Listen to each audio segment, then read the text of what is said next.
Hi, sa wakas, nakahanap din tayo ng magandang upahan. Kaya nga, tagal din nating naghanap ha.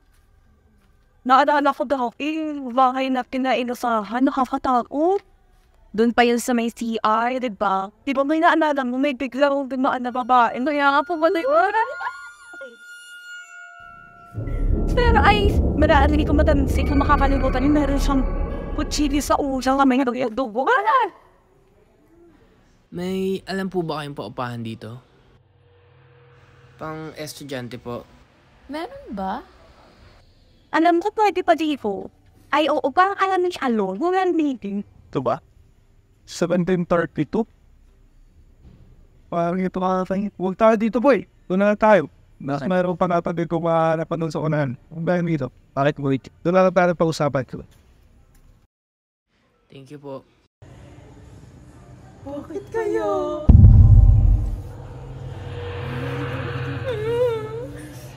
Ako meron din. Ba't nagmamadali kayo? Ay, wala po matutulog mo naman.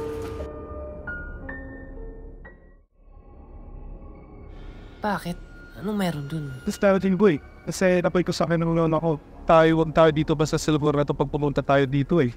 Basta, lumayo tayo dito kasi talaga mapapahamak tayo dito. Ang ganun ba? Doon tayo dito. May babae daw dyan na nag-ibang ganip tuwing gabi. Kaya, delikado tayo dyan. Paano tayo makakaano niyan? Hanap na lang tayo na iba. Basta wag lang dito at wag tayo malapit yan. Tara na. Baka andyan pa yung sinasabi mong nag-iibang anyo eh.